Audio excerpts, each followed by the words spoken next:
नमस्कार, weekly topics में आप सभी का स्वागत है। मैं हूं सुमित और वीकली टॉपिक्स में हम बातचीत करते हैं इस पूरे हफ्ते के बाजार को लेकर और सिचुएशंस को लेकर, किस तरह के हालात हैं और उस हालात के बाद अब आपकी रणनीति क्या हो, इसके ऊपर हम चर्चा करेंगे अलग अलग जानकारों से। इस हफ्ते भी हमारे साथ जानकार मौजूद रहेंगे जिनसे हम बातचीत करेंगे, लेकिन पहले इस हफ्ते का जरा बाजार देख लेते हैं कि ये हफ्ते का बाजार थोड़ा ज़्यादा सीवियर रहा है, खास तौर से ना केवल फ्रंटलाइन इंडेक्स के लिए बल्कि मिड कैप स्मॉल कैप में बिकवाली कहीं ज़्यादा आते हुए दिखाई पड़ी। तो पहले कुछ नंबर्स देख लेते हैं। वीकली आधार पर अगर देखा जाए तो सेंसेक्स निफ्टी तो महज 2% के आसपास ही टूटे हैं। ये महज इसलिए बोल रहा हूँ क्योंकि ये जब आप निफ्टी बैंक तक पहुंचेंगे तो 2.5% के आसपास की गिरावट थी, मिड कैप तक पहुंचेंगे तो 4.5% की गिरावट थी, लेकिन स्मॉल कैप तक आते आते करीब 5.5-6% के आसपास तक की गिरावट आपको दिखाई पड़ेगी। तो ब्रॉडर मार्केट्स के अंदर बिकवाली का दौर कहीं ज़्यादा था कंपेरेटिवली फ्रंट लाइन इंडेक्स के। इसीलिए इस हफ्ते सबसे ज़्यादा बिकवाली वहीं आई जहां सबसे ज़्यादा मिड कैप स्मॉल कैप के शेयर है। मिसाल के तौर पे रियल्टी 9.5% के आसपास की बिकवाली यहाँ आते दिखाई पड़ी। पीएसयू करीब 9% के आसपास की बिकवाली यहाँ देखने को मिली। मीडिया और पीएसयू बैंक 8 से लेकर 8.5% तक टूटते हुए दिखाई पड़े और मेटल इंडेक्स करीब 7% टूटा। जहाँ ज़्यादा लार्ज कैप है, मिसाल तौर पे आईटी, वो महज 1% के आसपास टूटता हुआ दिखाई पड़ा।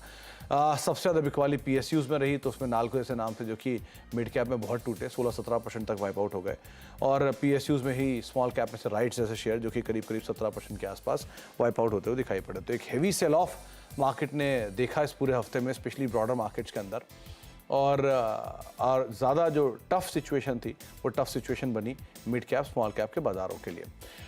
अब इस हफ्ते के बाद अब आपकी रणनीति क्या हो, इस पर बातचीत कर लेते हैं। दोनों जानकार मौजूद हैं हमारे साथ। गौरांग सर भी हैं और साथ साथ नरेंद्र सोलंकी सर भी हैं जिनसे हम बातचीत करेंगे मार्केट्स पर भी और साथ ही साथ उनके इंडिविजुअल पिक्स पर भी। कोशिश की है इस बारी कि हम mid cap non small cap इसमें ही रहने की कोशिश करें कि वहाँ ज़्यादा बेहतर सिचुएशन आपको दिखाई पड़ेगी। गौरांग सर नमस्कार, नरेंद्र सर नमस्कार, आप दोनों को स्वागत है कार्यक्रम में। तो पहले तो गौरांग सर मार्केट्स पे एक टेक, क्योंकि बाजार में फ्रंट लाइन इंडेक्स तो थोड़ा बहुत हल्का हुआ लेकिन ज़्यादा सीवियर पेन हमने छोटे मझौले शेयरों में देखा। कितना पेन बाकी है अभी, और शुरुआत है, आगे और बाकी देखने को मिलेगा, क्या करा जाए अभी? बहुत बहुत धन्यवाद सुमित इस मंच पर आमंत्रित करने के लिए और आप सभी को शुभ दिन हमारी तरफ से। तो इतिहास रहा है सुमित, जब कभी भी मझौले छोटे और बहुत ही छोटे सूचकांक या शेयरों में बिकवाली आती है तो इसी प्रकार का रुझान रहता है। छोटे छोटे निवेशकों को निकलने का मौका नहीं मिलता है। तो और जब आप इन क्षेत्र से जुड़े हुए कंपनियों में निवेश करते हैं तो निवेश करने से पहले आपको ये निश्चित रूप से तय करना चाहिए कि क्या आपके पास उतनी जोखिम झेलने की क्षमता है या नहीं है। अगर नहीं है तो दिग्गजों में ध्यान दें, भले कम क्वांटिटी में, कम मात्रा में शेयर खरीदें लेकिन अच्छी कंपनी के शेयर खरीदें। और अगर आपको फिलहाल वहां पर जाना ही है तो फिर आपको किसी भी तरह की शिकायत नहीं करनी। और ये भी वास्तविकता है, जब आप ये पूरी सूची बता रहे थे क्षेत्र के आधार पर, सूचकांक के आधार पर सुमित, तो पिछले 6 महीने 12 महीनों में, यानी कि साल भर में पिछले अगर आप देखने जाए तो इन सब कंपनियों में 50, 100, 150, 200 गुना इजाफा भी हुआ है। तो अगर 15-20% का करेक्शन भी आता है तो उसमें कौन सी बड़ी बात है। मेरे ख्याल से किसी को शिकायत नहीं करनी चाहिए। एक महत्वपूर्ण बात हम भूल रहे कि हम सर्वोच्च स्तर के आसपास है सुमित और चुनाव सर पर खड़ा है। ऐसी परिस्थिति में मेरे ख्याल से उठापटक जो है, जैसे जैसे हम चुनाव के तारीख की घोषणा मेरे ख्याल से कल होगी और जैसे जैसे वो दिन नजदीक आएंगे ये उठापटक और बढ़ेगी जब तक निर्णायक तरीके से चुनाव के नतीजों की घोषणा नहीं हो जाती और हमें स्पष्टीकरण नहीं मिल जाता। तो अगर आपके पास जोखिम झेलने की क्षमता है, मुनाफा मिल रहा है, तो मुनाफा समेट करके साइड पे बैठ जाइए। नतीजे आने के बाद फिर से बाजार में आइए, तब शायद आपको 10-15% ऊपर खरीदने मिलेगा। लेकिन आपके पास मेरे ख्याल से पारदर्शिता होगी और एक नजरिया होगा लंबी अवधि के लिए। और अगर आप जोखिम झेल सकते हैं, बने रहें, उठापटक में बहुत सारे मौके आएंगे आपको निवेश करने के लिए। तो सिचुएशन तो है, हाँ थोड़ी प्रेशर ज़रूर है मार्केट में, लेकिन ये बात सही है कि जब जब बाजार में ज़ोरदार तेज़ी आई है तो उसके बाद प्रॉफिट टेकिंग बनती भी है। तो ये प्रॉफिट टेकिंग का हिस्सा है। अच्छे स्टॉक्स नीचे के लेवल पे चुनिए और उसका हिस्सा बने रहिए, वो ज़्यादा बेहतर है। नरेंद्र सर, आप भी मानते हो क्या कि थोड़ा बहुत तो रहेगा मार्केट में प्रॉफिट टेकिंग अभी, और रेंज बाउंड ही शायद इंडेक्स रहे, लेकिन ओवर हीटेड स्पेस थोड़ा हल्का होगा और जहाँ वैल्यू मिल रही है वहाँ पर एंटर किया जा सकता है? जी गुड इवनिंग सुमित जी।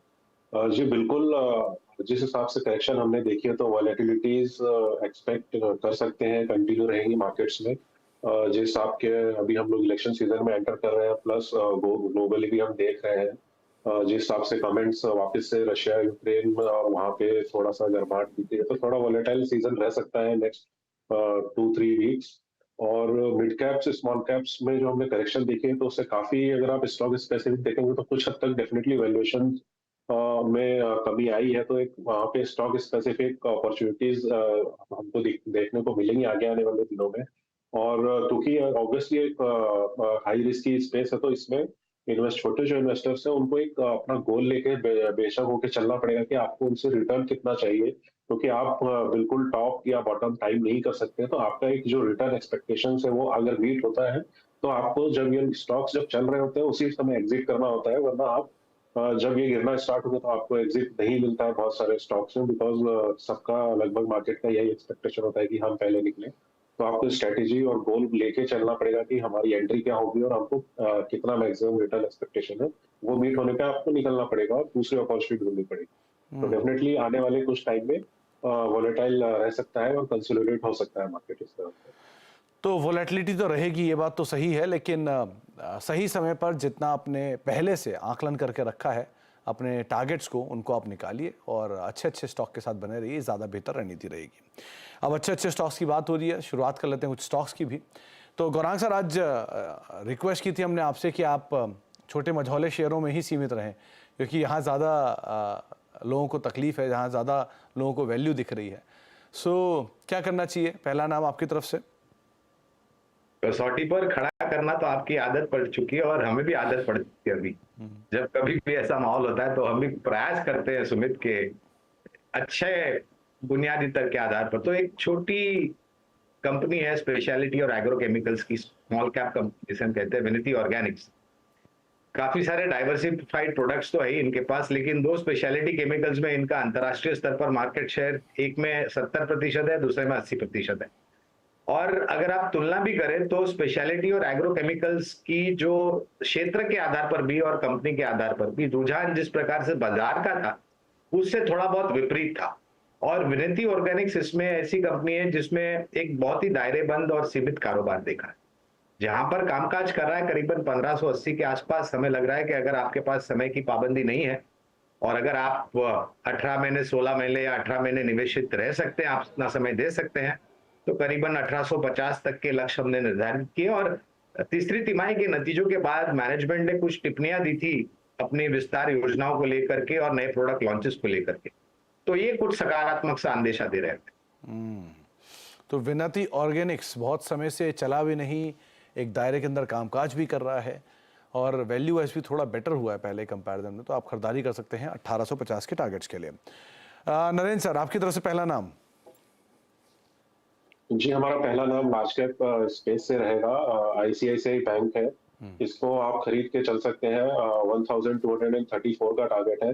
और बैंक की अगर आप परफॉर्मेंस देखें तो स्टेबल परफॉर्मेंस है, हेल्दी लोन बुक का ग्रोथ दिखा है बैंक ने, खासकर रिटेल और एसएमई स्पेस में। और जो एनआईएम कंप्रेशन भी जो एक्सपेक्टेड था वो कम हुआ है मार्केट की एक्सपेक्टेशन से, और जो कॉस्ट ऑफ रिटेल डिपॉजिट है वो भी काफी स्टेबल है। तो एसेट क्वालिटी भी देखें तो काफी स्टेबल है और आउटलुक जो उसमें हमको फेवरेबल दिख रहा है आगे आने वाले कुछ क्वार्टर्स के लिए। तो इसमें डेफिनेटली आप लॉन्ग टर्म के लिए इन्वेस्ट करके चल सकते हैं। हमारा टारगेट है 1234। तो बैंक से आईसीआईसीआई बैंक डे हाई के आसपास तो वैसे ही बंद हुआ, लेकिन अदरवाइज भी अगर आप लॉन्ग साइड पे जाना चाहते हैं तो 1234 के टारगेट्स के लिए आप यहाँ पे खरीदारी कर सकते हैं। गौरांग सर, दूसरा नाम मिड कैप स्पेस से। दूसरा नाम मिड कैप स्पेस से होगा स्मॉल फाइनेंस बैंक्स, आप कह सकते हैं माइक्रो फाइनेंस, आप कह सकते हैं एमएफसीज कर सकते हैं उसको, वो है क्रेडिट एक्सेस ग्रामीण। और ये क्षेत्र जो है वो मेरे ख्याल से काफी उभरता हुआ क्षेत्र होगा आने वाले समय में, जिस प्रकार से सरकार भी प्रोत्साहन दे रही है एसएमईज एमएसएमईज को, छोटे कारोबारियों को। और सबसे अच्छी बात यह है सुमित के इनके जो ऋण की साइज होती है, जो मात्रा होती है, बहुत छोटी होती है। इससे क्या होता है कि इनके खाते में ग्रॉस और नेट एनपीए इतने बड़े बड़े नहीं आते हैं और प्रोविजनिंग को लेकर के भी इतनी कोई चिंताजनक बात नहीं है, क्योंकि इनकी recovery rate principle of interest की जो होती है औसत माइक्रो फाइनेंस कंपनीज की या फिर स्मॉल फाइनेंस कंपनीज की, वो करीबन 90% के पार होती है। तो ये सभी समीकरण और ऋण की मांग हमें लग रहा है सुमित के धीरे धीरे करके बढ़ती जाएगी, और जिस प्रकार से हमारा जो भारतवर्ष है वो आगे बढ़ रहा है, तो ऋण तो सभी को लगेगा। Loans will definitely be in demand, तो लोन बुक ग्रोथ भी होगी, मुनाफा भी बढ़ेगा, मार्जिन भी बढ़ेंगे। लक्ष्य के रूप में अगर आप हम पूछते हैं तो करीबन 1570 1580 तक के लक्ष्य, 1570 1580 तक के लक्ष्य क्रेडिट एक्सेस ग्रामीण में निर्धारित किए। तो 1570 1580 तक के टारगेट्स के लिए आप क्रेडिट एक्सेस ग्रामीण को भी लॉन्ग साइड पर देख सकते हैं। ये दूसरा नाम है। तो एक लार्ज कैप हो गया नरेंद्र सर की तरफ से, 2 मिड कैप हो गए गौरांग सर की तरफ से। नरेंद्र सर, कोई मिड कैप? जी बिल्कुल, हमारा जो अगला स्टॉक है वो मिड कैप स्पेस से ही है।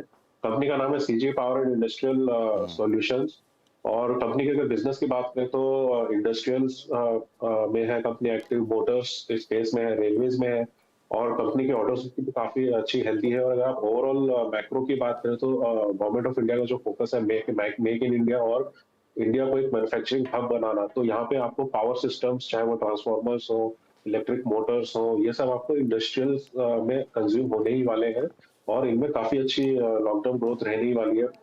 दूसरा जो एक रीसेंट अनाउंसमेंट कंपनी का आया है वो आया है सेमीकंडक्टर स्पेस में, जहाँ पे कंपनी एज अ कॉस्टेट प्रोवाइडर एक प्लांट लगाएगी गुजरात में, जो कि एक बेहतरीन लॉन्ग टर्म स्ट्रेटेजी है कंपनी की, जो कि काफी अच्छा फायदा देने वाली है। तो इसमें आप डेफिनेटली लॉन्ग टर्म के लिए बाय करके चल सकते हैं। हमारा इसमें जो टारगेट प्राइस है वो 545 रुपीज है। तो CG power and industrial solution Murugappa group की कंपनी है, और एक बड़ी टर्न अराउंड स्टोरी के बाद अब अपने आप को होल्ड कर रही है, धीरे धीरे एक्सपैंड कर रही है, और अब सेमीकंडक्टर कारोबार में भी एक्सपैंड करते हुए। तो 545 के टारगेट्स के लिए आप इसके ऊपर भी नजर बना कर रख सकते हैं। 4 स्टॉक पे बातचीत हो चुकी है, 2 स्टॉक पे चर्चा करना बाकी है। एक ब्रेक का वक्त है, ब्रेक के बाद लौटते हैं और दोनों जानकारों से उन स्टॉक्स के ऊपर बातचीत करते हैं। हम बातचीत कर रहे हैं इस पूरे हफ्ते के बाजार में, और इस पूरे हफ्ते के बाजार में जहां बहुत ज़्यादा बिकवाली आते हुए दिखाई पड़ी है फ्रंटलाइन इंडेक्स में, तो लेकिन उसके कहीं ज़्यादा बिकवाली थी जितने आप छोटे कैपिटल में जाएंगे, यानी कि मिड कैप में, उससे ज़्यादा स्मॉल कैप में, माइक्रो कैप में, और धीरे धीरे आप एसएमई साइड जाएंगे तो और ज़्यादा बिकवाली दिखेगी। तो इस बिकवाली में रणनीति क्या हो, और साथ ही साथ कौन कौन से स्टॉक्स पे हम बातचीत कर रहे हैं, मतलब आप दांव लगा सकते हैं, इस पर हम बातचीत कर रहे हैं। गौरांग सर, नरेंद्र सर हमारे साथ मौजूद भी हैं। तो नरेंद्र सर, आपकी तरफ से अब वो तीसरा नाम कौन सा रहेगा? जी, हमारा जो तीसरा नाम है वो भी इंडस्ट्रियल सेगमेंट में ही है। कंपनी का नाम है इलेक्ट्रो स्टील कास्टिंग्स, और कंपनी का जो बिजनेस है वो डक्टाइल आयरन पाइप्स है, डक्टाइल आयरन फिटिंग्स है, कास्टिंग्स है आयरन पाइप्स की, और इनका जो यूजेज है वो काफी वास्ट है। वाटर ट्रांसपोर्टेशन में, सीवेज के अंदर काफी यूज होता है, बिल्डिंग्स के अंदर काफी यूज होता है, और कंपनी के जो प्लांट्स है वो भी वेस्ट बंगाल और तमिलनाडु एंड आंध्र प्रदेश में लोकेटेड है। तो इसमें हमको इसकी जो ऑर्डर बुक है वो भी काफी हेल्दी है, और आगे आने वाले जो गवर्नमेंट की स्कीम्स है, खासकर बड़ी सिटीज के लिए, टीयर 1 टीयर 2 सिटीज के लिए, चाहे वो सैनिटेशन के अंदर हो, चाहे वो सीवरेज के लिए हो, चाहे वो डिसैलिनेशन प्लांट्स के लिए हो, वो काफी सारे प्रोजेक्ट्स लाइंड अप है। तो डेफिनेटली मैक्रोस काफी फेवरेबल है कंपनी के लिए, तो इसमें बाय रह के लॉन्ग टर्म के लिए चल सकते हैं। इसमें हमारा जो टारगेट प्राइस है वो है 185 रुपीज का। ओके, तो 185 के टारगेट्स के लिए आप इलेक्ट्रो स्टील कास्टिंग, इसके ऊपर दांव लगा सकते हैं अगर आप कोई तीसरा mid cap small cap stock ढूंढ रहे हैं तो। गौरांग सर, आपकी तरफ से तीसरा नाम?